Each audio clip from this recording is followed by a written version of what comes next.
So maraming tao ngayon dito guys sa Bone Mills kasi palapit na yung New Year. So nagsha-shopping yung mga tao ngayon. Katulad ko. Pupunta dito sa nagsha-shopping. Pero ang shopping ko ito lang guys. Makainom lang ng coffee. Satisfied na ako guys. So yan. Ito yung Bone Mills guys. Hello guys. Good afternoon.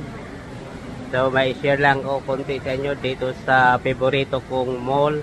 Ito po yung Bone Mills, City of Bone, na palagi kong mababanggit.